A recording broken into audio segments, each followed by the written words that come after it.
நமது டிவியின் மதிய நேர செய்திகள். உங்களுடன் இணைந்து கொள்ளும் நான் கேஷிகா வரதராஜா. முதலில் தலைப்புச் செய்திகள்.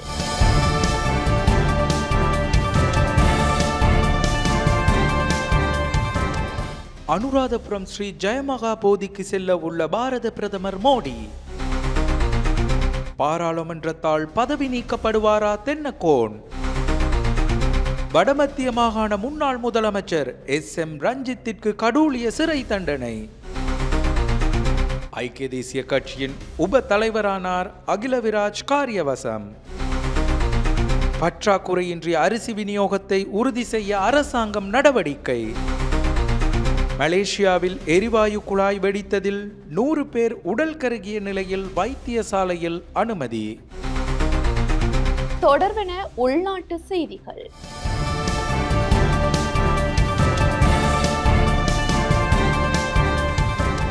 அனுராதபுரம் ஸ்ரீ மகாபோதி விகாரைக்கு இந்திய பிரதமர் மோடி விஜயம் மேற்கொள்ள உள்ளார். எதிர்வரும் 4ஆம் தேதி இலங்கை வரவுள்ள பாரத பிரதமர் நரேந்திர மோடி பௌத்தர்களின் புனித இடமாக பெரிதும் மதிக்கப்படுகின்ற அனுராதபுர ஸ்ரீ மகாபோதி விகாரைக்கு விஜயம் மேற்கொள்ள உள்ளார்.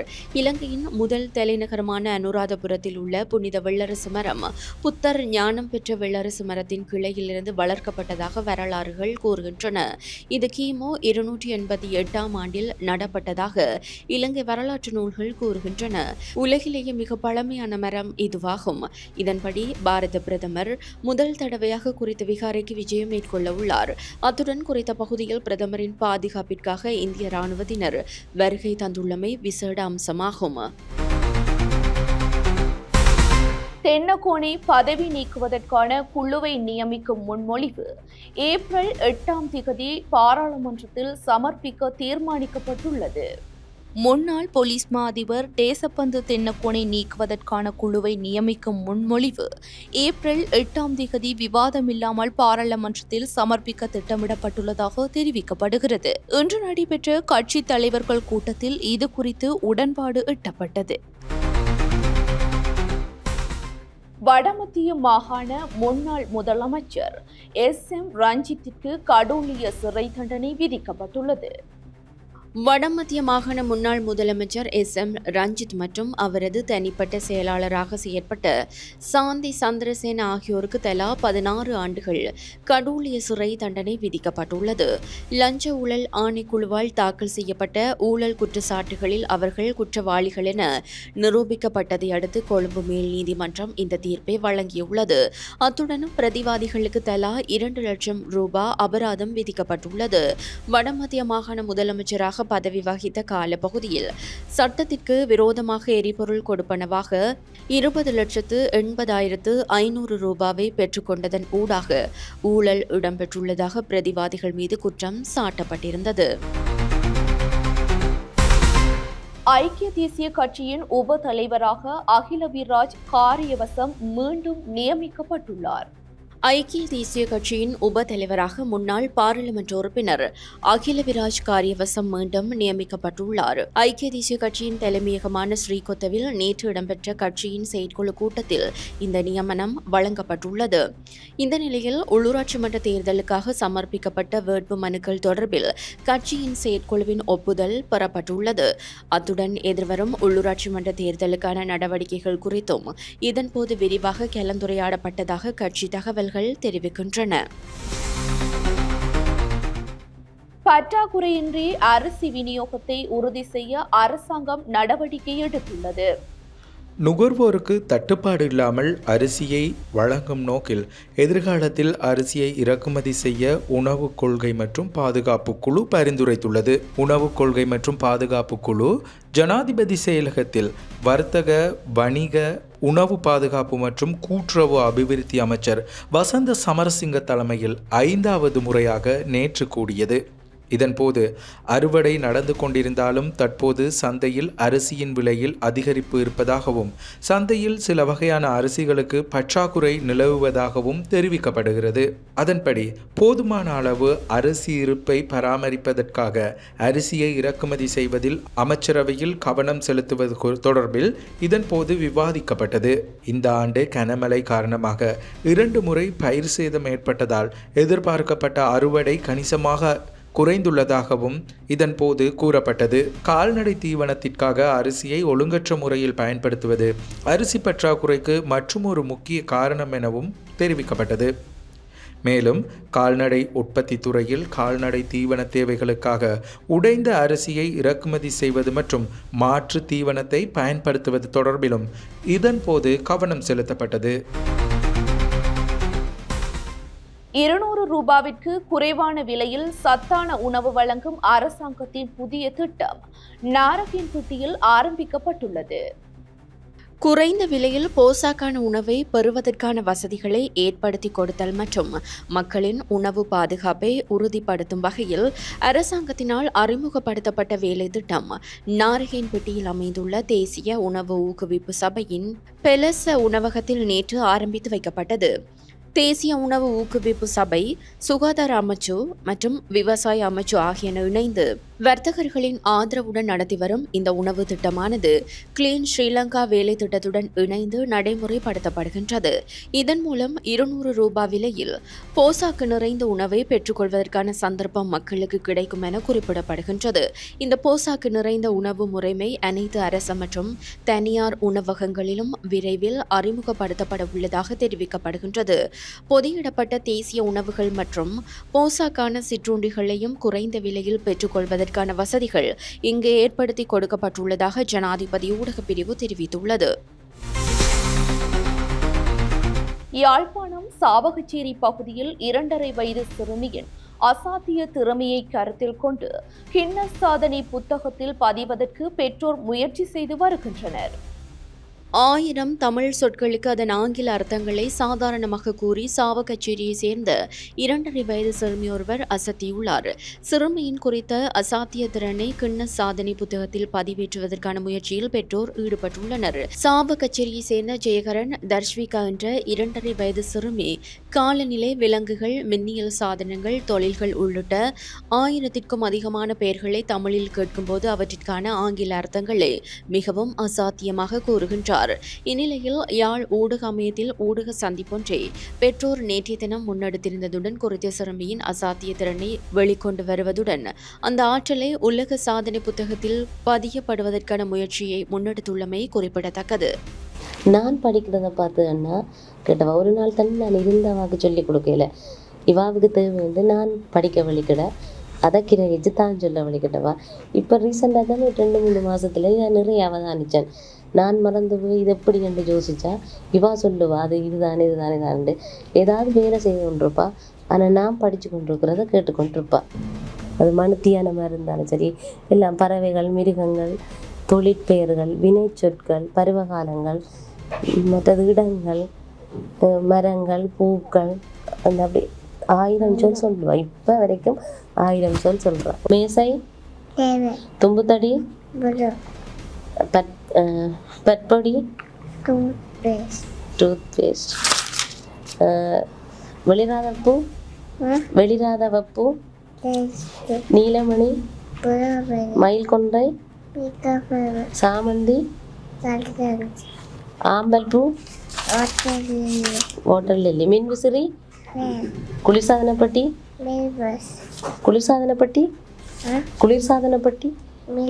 ஃப்ரிட்ஜ், கணனி,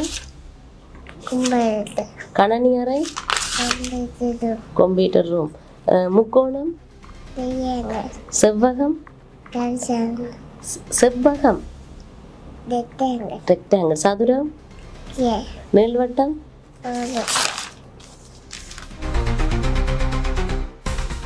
கம்பகா யாயல பகுதியில் தனது சகோதரனை கூரான ஆயுதத்தால் தாக்கி ஒருவர் கொலை செய்துள்ளார். யாயல போலீஸ் பிரிவுக்குட்பட்ட ஏகளவில் உள்ள செயின்ட் மேத்யூஸ் வீதியில் நேற்று மாலை 24 வயதுடைய ஒருவர் கத்தியால் குத்தி கொல்லப்பட்டார். நிதி தகராறு தொடர்பாக 2 சகோதரர்களுக்கு இடையே ஏற்பட்ட கடுமையான வாக்குவாதத்தை தொடர்ந்து இந்த சம்பவம் நடந்ததாக போலீசார் தெரிவித்தனர். மூத்த சகோதரர் தனது தம்பியை கூர்மையான ஆயுதத்தால் தாக்கியதில் குறித்த நபர் உயிரிழந்துள்ளதாக விசாரணையில் தெரிய வந்துள்ளது.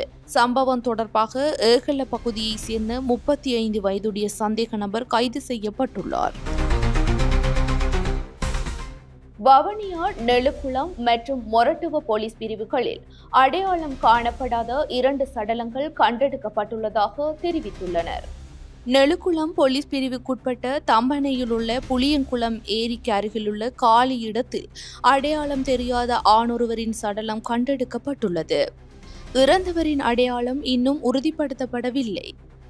சடலம் முல்லைத்தீவு வைத்தியசாலையின் பிரேத அறையில் வைக்கப்பட்டுள்ளதுடன் போலீசார் மேலதிக விசாரணைகளை மேற்கொண்டு வருகின்றனர். இதற்கிடையில் மொரட்டுவ போலீஸ் பிரிவின் கொரல்லவெல்ல பொல்வத்த பகுதியில் உள்ள கடற்கரையில் அடையாளம் தெரியாத ஆணொருவரின் சடலம் கண்டெடுக்கப்பட்டுள்ளது.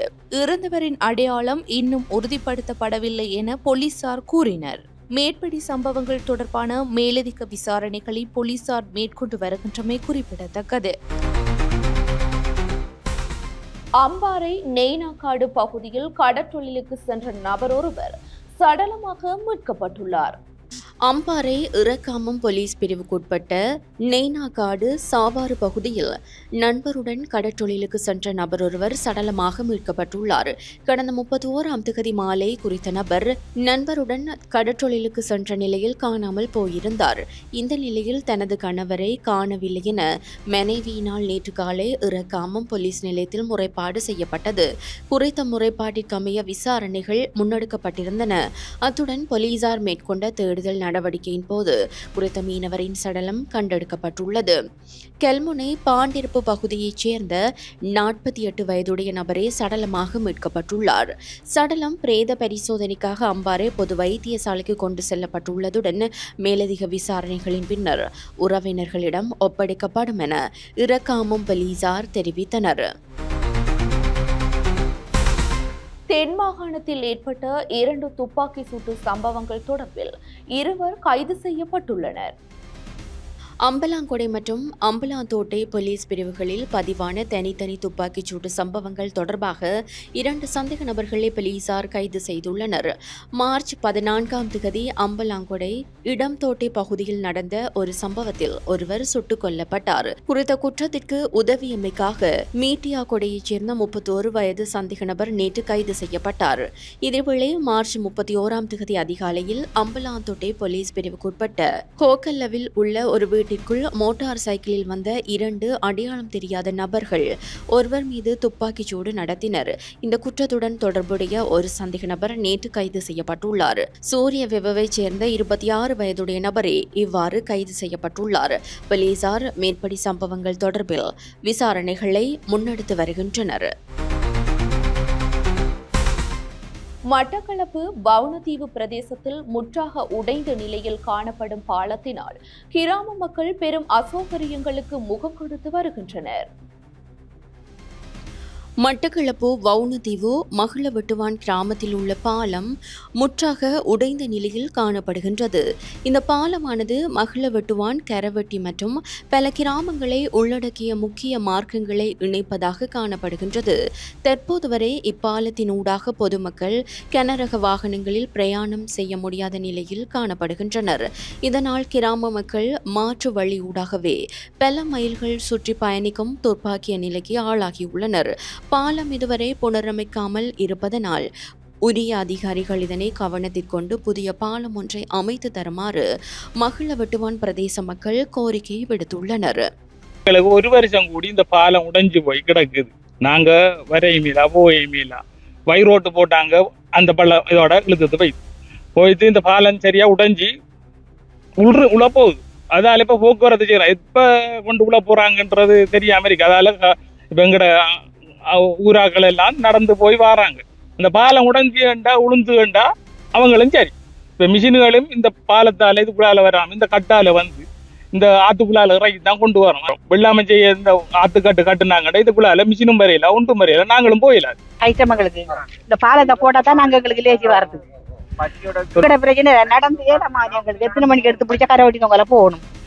கரவட்டி தொங்கலா போகணும். நாங்க மகளோட்ட இருந்து வரணும். அதனோட இந்த பாலத்தை இணக்கி தந்தா எங்களுக்கு அகை லேசி நாங்க காலையில வச்சு பசி எடுத்து வருவோம். உடஞ்சி கிடக்கு தச்சில படகுல கொண்டு புளிக்கா போகலாம். அந்த காலத்திலேயா யோசிச்சுக்குவார். அரசாங்கம் தான் வந்து பார்த்துக்கிட்டு அத்தனை பேரை செய்து வரணும். இப்போ பஸ் பயணம் இல்லை. தெருவு தோட்டம் தொங்கலாம் போகணும். இங்கெல்லாம் பங்குற ஆவடி அந்த தொண்டுக்கெல்லாம் சனங்கள் இதெல்லாம் கூட போகிறது. இப்போ எல்லாம் மறுக்கோட்ட மாதிரி மகளோட்டு நண்பி தோட்டம் பறை கரடினார் ஈடுபடிச்சேனே இப்படி தூரமாக போய் கொண்டு போகிற பாலம். இதால் பஸ்ஸில் போகிற பள்ளிக்கடை ஸ்கூல் பிள்ளைகள் எல்லாம் போயிடுறதுக்கு சரியான சிரமப்படுது. 2024 7ஆம் மாதம் பாலம் உடைஞ்சது. இந்த 2025 போகிறது சரியான சிரமப்படுது. மார்கழி காலம் போயில இதால் தண்ணி வந்தால் உடைஞ்சி பாலம் சனம் போகிறதுக்கு சரியான சிரமப்படுது. விவசாயி செய்யறதுக்கு மிஷின் கொண்டு வாகனம் கொண்டு போயலாது. வருத்தக்காராக்கள் எல்லாம் கொண்டு வரண்டா சுத்தி போகணும். சுத்தி போற நேரம் சரியா ஜீவம் போயிடும். அந்த மாதிரி நிலைமையில இந்த பெரிய போக்குவரத்து பாதை ஐயாது. அந்த பாதையால போறதுக்கு நேரம் இந்த பாலம் தால எப்படி ஐயா போறேன். நாங்க டக்குண்டவர்களே ஆசை வச்சுட்டு எல்லாம் கூட நாவக்காட்டுக்கு அப்படி கொண்டு போறதுக்கு இல்லை அடிமட்டங்களை கொண்டு வரண்டாலும் அங்க போறதுக்கு பாலம் ஒரு அதிகாரியும் வந்து பாக்குறாங்க இல்லையா இவிடத்தை மோசத்துக்கு கிடக்கு. இத வந்து பெரிய எம்பி மாதிரி எல்லாம் மாறாங்க பாக்குறாங்க. எல்லாரும் புழலாகலும் இந்த மாதிரி நிலைமையில எங்களை ஏன் இப்படி போட்டுட்டு கிடக்காங்க. ஆனா நாங்க இந்த பாலத்தால தானே போகணும். எப்படி என்ன நாங்க இல்ல போனா தானே பர்த்தகாராக்களையும் கொண்டு போயிடல. எங்களுக்கு இன்னைக்கு ஒரு பாயனம் கொண்டு வரதுக்கு பலி இல்லை. தண்ணி வந்து கேட்டா மிஷினை நாங்க என்ன தூக்கித்தான் கொண்டு நாங்க வெள்ளாம செய்யறேன். எல்ல வெள்ளவாய பிரதான வீதியில் ஏற்பட்ட மண் சரிவால் போக்குவரத்து தடை ஏற்பட்டுள்ளது. எல்ல வெள்ளவாய பிரதான வீதியின் கரந்தகொல்ல பகுதியில் ஏற்பட்ட மண் சரிவால் பாதையின் ஒரு மடங்கு போக்குவரத்து தடைப்பட்டுள்ளது. மண்மேடுகள் மற்றும் பாறைகள் வீதியில் விழுந்ததன் காரணமாக போக்குவரத்து தடைப்பட்டுள்ளதாக தெரிவிக்கப்பட்டுள்ளது. இதன் காரணமாக அப்பகுதியில் பயணம் செய்பவர்கள் மிகவும் அவதானமாக இருக்குமாறு பதுளை மாவட்ட அனர்த்த முகாமைத்துவ பிரிவு அறிவித்துள்ளது. அம்பாறையில் பழுதடைந்த பழ விற்பனை அதிகரித்து வருவதாக பொதுமக்கள் விசனம் தெரிவித்துள்ளனர். அம்பாறை, கல்முனை வடக்கு, கல்முனை தெற்கு, சாய்ந்தமருது, காரைதீவு, நிந்தவூர், சம்மாந்துறை ஆகிய சுகாதார வைத்திய அதிகாரி பிரிவுகளில் பழங்கள் விற்பனை செய்யும் நிலையங்களில் இவ்வாறு பழுதடைந்த பழ வகைகள் விற்பனை அதிகரித்து வருகின்றன. இதனால் நுகர்வோர்கள் சுகாதார ரீதியாக பல்வேறு பாதிப்புகளை எதிர்கொள்வதாக குற்றம் சாட்டுகின்றனர். கடந்த காலங்களில் சுகாதார சேவைகள் பணிப்பாளர் சகிலா இசதீன் ஆலோசனைக்கமைய மேற்படி சுகாதார வைத்திய அதிகாரி பிரிவுகளில் திடீர் கள பரிசோதனைகள் மேற்கொள்ளப்பட்டு சட்ட நடவடிக்கைகள் எடுக்கப்பட்டுள்ளன. மேலும் முறையற்ற வகையில் உணவு தயாரிக்கும் நிறுவனங்களுக்கு எதிராக சட்ட நடவடிக்கை மேற்கொள்ளப்பட உள்ளது.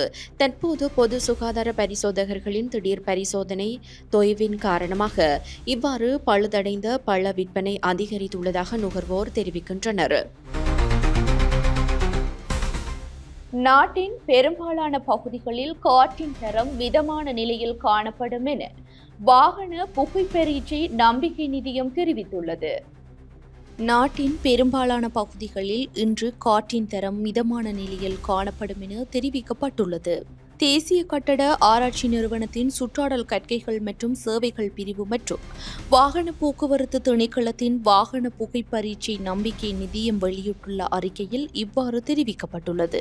அடுத்த 24 மணித்தியாலங்களுக்கு காற்றின் தரம் 36-96 இடையில் இருக்கும் என கணிக்கப்பட்டுள்ள நிலையில் நாட்டின் பெரும்பாலான நகரங்களில் காற்றின் தரம் மிதமான நிலையில் இருக்கும் என தெரிவிக்கப்பட்டுள்ளது. அத்துடன் நுவரெலியா மற்றும் மொனராகலை மாவட்டங்களில் காற்றின் தரம் நல்ல நிலையில் இருக்கும் எனவும் தெரிவிக்கப்பட்டுள்ளது. நாட்டின் சில பகுதிகளில் 100 மில்லிமீட்டர் வரையான பலத்த மழை பெய்வதற்கான சாத்தியம் நிலவுகின்றது. தென் மற்றும் கிழக்கு மாகாணங்களில் அவ்வப்போது மழை அல்லது இடியுடன் கூடிய மழை பெய்யக்கூடும் என வளிமண்டலவியல் திணைக்களம் அறிவித்துள்ளது. நாட்டின் ஏனைய பகுதிகளில் பிற்பகல் அல்லது இரவு நேரங்களில் பல இடங்களில் மழை அல்லது இடியுடன் கூடிய மழை பெய்யும் என வளிமண்டலவியல் திணைக்களம் தெரிவித்துள்ளது. மத்திய, வடமேல் மற்றும் வடமத்திய மாகாணங்களிலும் மன்னார் மற்றும் வவுனியா மாவட்டங்களிலும் சில இடங்களில் 100 மில்லிமீட்டருக்கும் அதிகமான பலத்த மழை பெய்யக்கூடும் என வளிமண்டலவியல் திணைக்களம் எதிர்வு கூறியுள்ளது. இடியுடன் கூடிய மழை பெய்யும் போது தற்காலிகமாக ஏற்படும் பலத்த காற்று மற்றும் மின்னல் தாக்கத்தால் ஏற்படும் சேதங்களை குறைக்க போதுமான முன்னெச்சரிக்கை நடவடிக்கைகளை எடுக்குமாறு பொதுமக்களுக்கு வளிமண்டலவியல் திணைக்களம் அறிவுறுத்தியுள்ளது. தொடர்வன சர்வதேச செய்திகள்.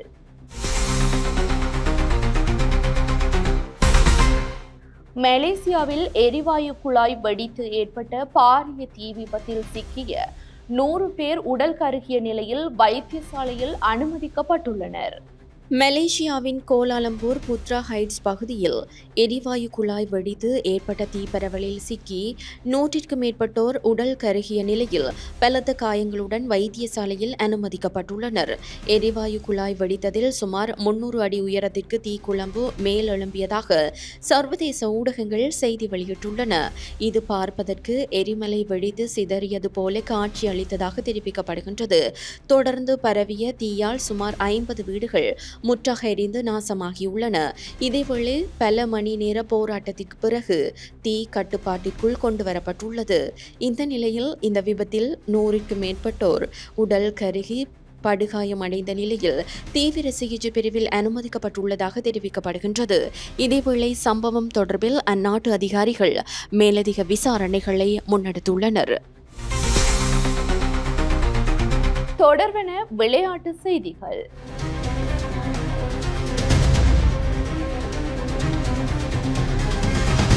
இந்தியன் பிரீமியர் லீக் கிரிக்கெட் தொடரில் 13வது போட்டியில் பஞ்சாப் கிங்ஸ் அணி 8 விக்கெட்டுகள் வித்தியாசத்தில் வெற்றி பெற்றுள்ளது.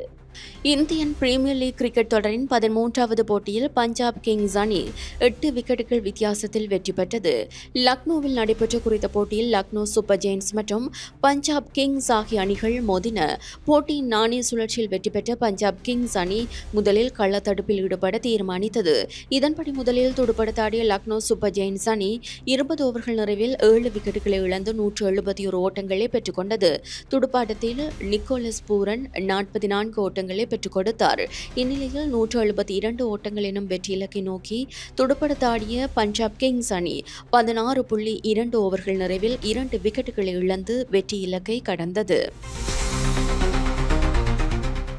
இத்துடன் நமது டிவியின் மதிய நேர செய்திகள் நிறைவடைகின்றன. வணக்கம்.